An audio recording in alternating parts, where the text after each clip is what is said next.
உங்களுடைய தலையெழுத்தை மாத்தணும் அப்படின்னா தெளிவா கேட்டுக்கோங்க. நான் இன்னைக்கே திருச்செந்தூர் கிளம்பி போவேன்னா போலாம், தாராளமா போலாம். ஆனா அதுக்கு அவன் முடிவு பண்ணணும், சண்முகர் முடிவு பண்ணணும் நீங்க வரணும்னு. அதுக்கு என்ன பண்ணணும்னா தெளிவா கேட்டுக்கோங்க. தினமும் காலையில நான் முன்னாடி சொன்ன மாதிரி ஏதாவது ஒரு திருப்புகள், இல்ல கந்தர் கலிவெண்பா, இல்ல கந்தர் அனுபூதி, எதுவும் தெரியலையா, முருகா முருகா முருகா முருகாங்கிற மந்திரத்துக்கு மிஞ்சினது எதுவும் கிடையாது. 64 கோடி தீர்த்தமும் முருகங்கிற நாமத்துக்குள்ள அடங்கி இருக்கிறது. அவ்வளவு பொறுமை வாய்ந்தது.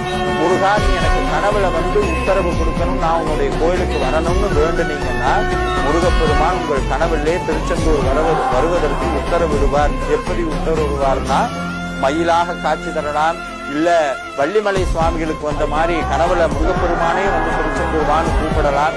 இந்த மாதிரி ஏதாவது ஒரு சமிக்ஞை மூலமாக உங்களுக்கு திருச்செந்தூர் வருவதற்கு உத்தரவு வர வேண்டும்.